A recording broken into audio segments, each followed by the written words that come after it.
तो नमस्ते, उस्मान से लेकर नई कहानी आ चुका हूँ जिसका शीर्षक है बचपन की यादें याद आती हैं। आशा करता हूँ कि आपको ये कहानी पसंद आएगी। अंत तक देखें। चलिए शुरू करते हैं। वह सुबह का समय था जब यथार्थ हाथ में कॉफ़ी लिए साथ साथ अखबार भी पढ़ रहा था।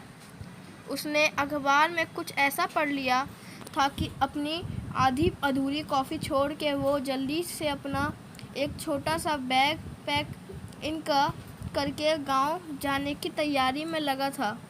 वह सफ़ेद कपड़ों में तैयार हो गया था और श्री शर्मा जी के मरण के शोक में गया था।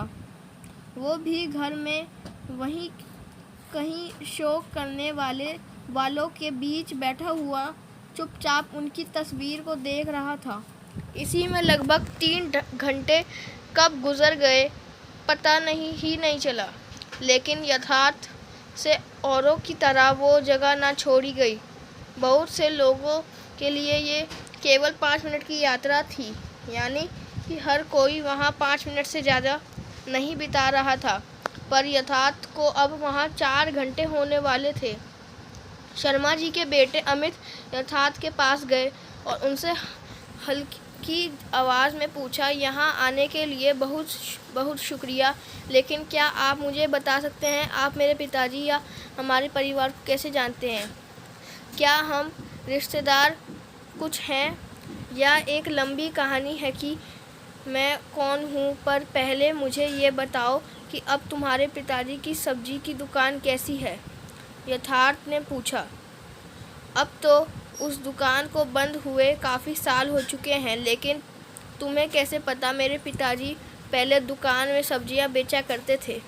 अमित ने पूछा। 30 साल पहले जब मैं एक छोटा बच्चा था, तब उस ज़माने में आपके पिता की दुकान हमारे गांव की एकमात्र दुकान थी, इसलिए वो हमेशा ख़रीदारी के साथ भरी हुई रहती थी।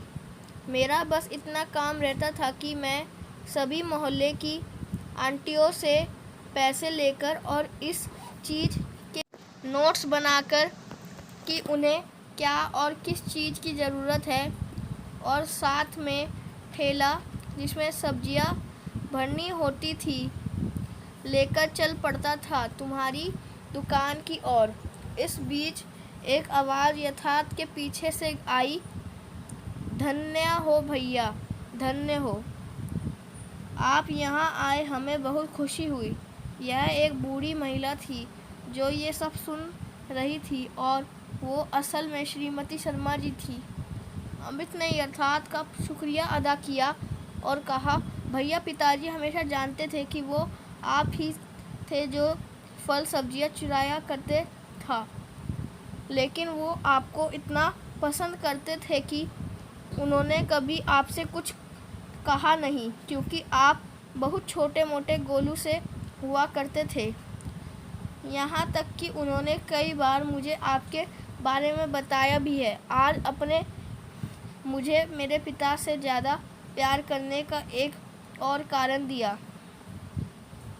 पिताजी हमेशा कहा करते थे, आदर ही वो सबसे बड़ी चीज़ है जिसे आप बहुत मेहनत से कमाते हैं। आप दोनों ने ही आज मेरी नज़र में बहुत आदर कमाया है।